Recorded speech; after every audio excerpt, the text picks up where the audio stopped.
அனைவருக்கும் வணக்கம். ரிஷபராசிக்காரர்களுக்கு 8 மற்றும் 11ஆம் இடத்தின் அதிபதியாக இருக்கக்கூடிய முழு சுபகிரகம் என்று சொல்லக்கூடிய குரு பகவான் 2025ஆம் வருடம் பிப்ரவரி 11ஆம் தேதி வரை வக்ரம் பெற்று சஞ்சரிக்க போகிறாருங்க. வக்ர பலத்துடன் சஞ்சரிக்கக்கூடிய குரு குறிப்பாக ஜென்ம ராசியில் வக்ரம் பெற்றிருப்பது திடீர் கோடீஸ்வர யோகத்தை நிறைவாக அள்ளி கொடுக்கக்கூடிய ஒரு அமைப்பாக நிச்சயமாக பார்க்கப்படுகிறது. ஏனென்றால் பிப்ரவரி 11ஆம் தேதிக்கு பிறகு வக்ர நிவர்த்தி பெற்று பலம் பெறும் குருவால் நடக்க இருப்பதை யாராலும் தடுக்க முடியாது என்று சொல்லக்கூடிய வகையில் ஜென்ம ராசியில் 2025 மே மாதம் வரைக்கும் சஞ்சரிப்பார். மே மாதத்தில் இருந்து மிக வலுவாக தனஸ்தானத்திற்குள் நுழைய போகிறாருங்க. எனவே குரு பகவானுடைய இந்த மாறுதல்கள் நிச்சயமாக ரிஷபராசிக்காரர்களுக்கு திடீர் கோடீஸ்வர யோகத்தை நிறைவாக அள்ளி கொடுக்கக்கூடிய ஒரு தருணமாக அமைந்துள்ளது என்பதை திட்டவட்டமாக உறுதிப்படுத்துகிறாருங்க. ஏனென்றால் குரு தனது பார்வையில் ராசியின் அதிபதியான சுக்கிரனை பகை கிரகமாக பார்க்கிறார்.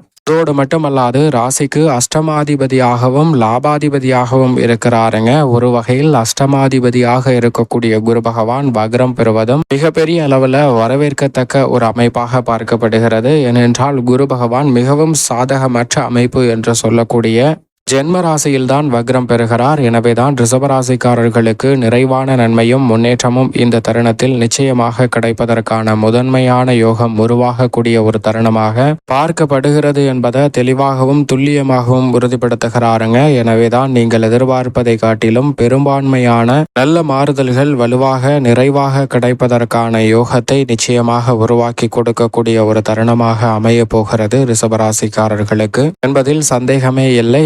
என்றால் குரு பகவான் முழு சுபகிரகமாக இருக்கக்கூடிய குரு பொதுவாக ஜென்மத்தில் அஷ்டமத்தில் இருக்கும்போது அவ்வளவு சிறப்பான நன்மைகளை எதிர்பார்க்க முடியாது. ஆனால் அவர் ஜென்மத்தில் வக்ரம் பெற்றிருக்கிறாருங்க. எனவே முதன்மையான நற்பலன்கள் இந்த வேளையில் மற்ற ராசிக்காரர்களை காட்டிலும் சற்று கூடுதலாக நிறைவாக கிடைப்பதற்கான யோகம் ரிஷபராசிக்காரர்களுக்கு உண்டு. ஏனென்றால் பொதுவாக முழு சுபகிரகமாக இருக்கக்கூடிய குரு வானியல் அரசன் என்றும் நவகிரக தலைவன் என்றும் அழைக்கப்படுகிறாருங்க. அப்படிப்பட்டவர் ஜென்மத்தில் அமர்வது நிச்சயம் வரவேற்கத்தக்க ஒரு அமைப்பு இல்லை. அவர் அஷ்டமாதிபதியாக இருக்கக்கூடிய குரு பகவான் ஒரு வகையில் லாபாதிபதியாக இருந்தாலும் கூட அஷ்டமாதிபதியாகவும் இருப்பதால் அவர் வக்ரம் பெற்றிருக்கக்கூடிய இந்த தருணத்தில் தாமதமின்றி பிப்ரவரி வரைக்குமே மிக சிறப்பான நல்ல மாறுதல்களை நிறைவாக சந்திப்பதற்கான யோகம் உண்டு. ஏனென்றால் சனியும் இந்த வேளையில் மிகவும் வலுவாக கர்மஸ்தானம் என்று சொல்லக்கூடிய 10ஆம் இடத்தில் ஆட்சி பலம் பெற்றிருக்கிறார். ராகு லாபஸ்தானத்தில் அமர்ந்திருக்கிறாருங்க. எனவே இந்த தருணம் மட்டுமல்ல, இனி வரக்கூடிய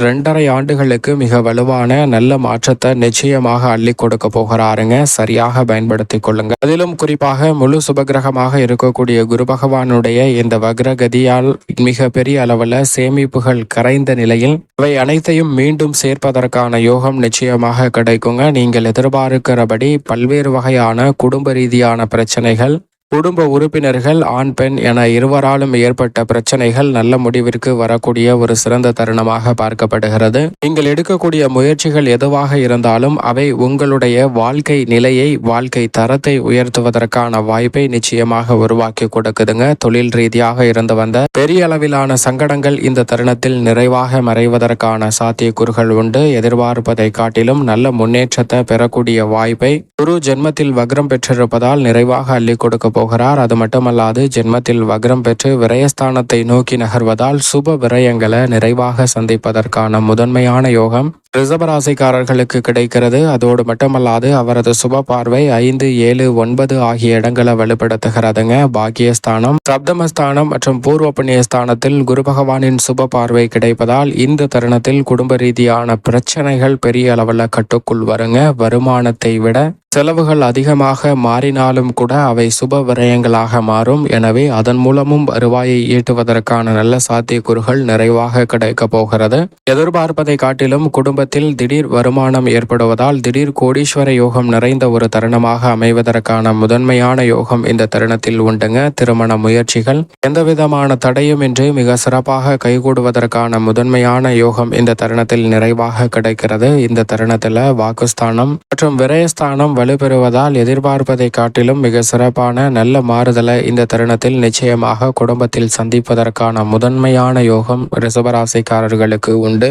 உத்தியோக ரீதியான பணிகளில் ஜென்ம ராசியில் வக்ரம் பெற்றிருக்கக்கூடிய குரு பகவானின் அமைப்பு காரணமாக பணிச்சுமை நிச்சயமாக குறையுங்க. மறைமுக தொல்லைகள் விலகும். கர்மஸ்தானத்தில் சனியும் ஆட்சி பலம் பெற்றிருக்கிறார். எனவே உத்தியோக ரீதியாக நீண்ட நாட்களாக எதிர்பார்க்கக்கூடிய நல்ல வாய்ப்புகள் இந்த வேளையில் நிறைவாக கிடைப்பதற்கான வாய்ப்பு உண்டு. ஆனால் பிப்ரவரியிலிருந்து ஏப்ரல் மாதம் வரைக்குமே ஜென்ம ராசியில் நிலை கொள்ளக்கூடிய குருவின் அமைப்பால் சற்று கவனத்துடன் இருங்க. ஏப்ரல் மாதத்திற்கு பிறகு சனியும் வலுவாக லாபஸ்தானத்திற்குள் நுழைந்து விடுவார். எனவே ரெட்டிப்பு நன்மை கிடைப்பதற்கான சாத்தியக்கூறுகள் வலுவாக கிடைக்கும். சின்ன சின்ன இடைஞ்சல்கள் வந்தாலும் அவை விலகுவதற்கான யோகம் நிறைவாக உண்டு. மற்ற துறைகளை காட்டிலும் தொழில்துறை வியாபாரத்துறையில் லாபத்தை உயர்த்தி கொள்ளக்கூடிய அருமையான தருணமாக பார்க்கப்படுகிறது. புதிய முதலீடுகளை தவிர்த்து நீங்கள் எதிர்பார்க்கக்கூடிய நல்ல வாய்ப்புகளையும் வளர்ச்சிகளையும் நிறைவாக சந்திக்கக்கூடிய வகையில் தொழில்துறை வியாபாரத்துறையில் திடீர் கோடீஸ்வர யோகம் நிறைந்த ஒரு தருணமாக பார்க்கப்படுகிறது. ஏற்றுமதி இறக்குமதி துறையில் இருந்து வந்த பல்வேறு வகையான சிக்கல்கள் நீங்கள் எதிர்பார்ப்பதை காட்டிலும் நிச்சயமாக விலகும். புதிய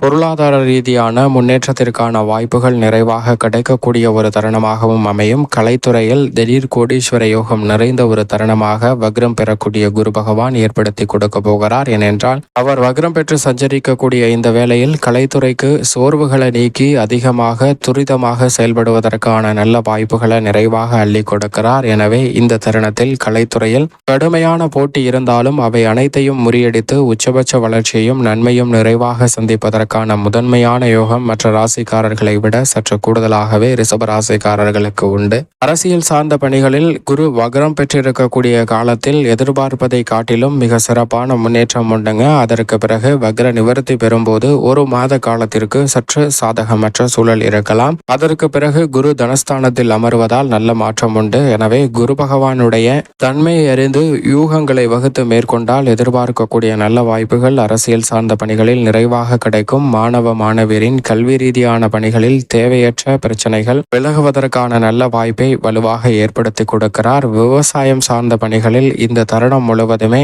மிக சிறப்பான வளர்ச்சியும் முன்னேற்றமும் நிறைவாக பெற முடியும். விவசாயம் சார்ந்த பணிகளில் ஈடுபட வேண்டும் என்று நினைக்கக்கூடியவர்களுக்கும் மிகவும் சாதகமாக அமையக்கூடிய அற்புதமான தருணமாக அமைய போகிறது என்பதை திட்டவட்டமாக உறுதிப்படுத்துகிறாருங்க. அதோடு மட்டுமல்லாது தடை தாமதங்கள் நீங்கி எதிர்பார்க்கக்கூடிய முன்னேற்ற வாய்ப்புகள் மிகவும் சிறப்பாக விவசாயம் சார்ந்த பணிகளிலும் கால்நடை வளர்ப்பிலும் நிறைவாக அமைவதற்கான யோகம் நிச்சயமாக உங்களை தேடி வருகிறது. இந்த தருணத்தில் பெண்மணிகளின் நலனை பேணி காக்கக்கூடிய குரு வக்ரம் பெற்றிருப்பதால் திடீர் என பல சுப நிகழ்வுகளை சந்திப்பதற்கான முதன்மையான யோகம் பெண்மணிகளுக்கு உண்டு. மேலும் இந்த தருணத்தை சாதகமாக மாற்றிக்கொள்ள திடீர் கோடீஸ்வர யோகம் நிறைந்த ஒரு தருணமாக மாற்றிக்கொள்ள நிச்சயமாக ரிசர்வராசிக்காரர்கள் வாரத்தில் வியாழக்கிழமை விரதமிருந்து அருகாமையில் உள்ள குரு பகவான் ஆலயம் சென்று தீபமேற்றி வழிபாடு செய்யுங்கள். தடைகள் அகன்று தங்களுடைய வாழ்வில் சிறப்பான வளர்ச்சியும் முன்னேற்றமும் நிறைவாக கிடைப்பதற்கான முதன்மையான யோகம் நிச்சயமாக உங்களை தேடி வரும் என்பதில் சந்தேகமே இல்லை ரிசர்வராசிக்காரர்களுக்கு.